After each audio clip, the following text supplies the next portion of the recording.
نحمدہ ونصلی ونسلم علی رسولہ الکریم اما بعد۔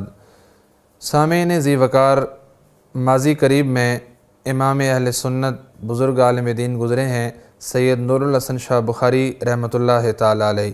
سید نور الحسن شاہ بخاری رحمۃ اللہ تعالی علیہ ارشاد فرمایا کرتے تھے کہ قیامت کا دن ہوگا، نفسا نفسی کا عالم ہوگا، ہر شخص اپنی فکر اپنی تڑپ میں ہوگا۔ اس دن تمام انسانیت کی نجات کا دار و مدار اعمال پر ہوگا، کردار پر ہوگا۔ تمام انسانوں کی نجات کا دار و مدار، ہر انسان کی نجات کا دار و مدار اس کے عمل پر، اس کے افعال پر ہوگا، اس کی عبادت ریاضت پر ہوگا، نماز روزے حج زکوٰۃ پر ہوگا، تقوی اور طہارت پر ہوگا۔ لیکن صحابہ اکرام رضوان اللہ تعالی علیہم اجمعین کی نجات کا دار و مدار قیامت کے دن بھی آقا صلی اللہ علیہ وسلم کی صحابیت پر ہوگا۔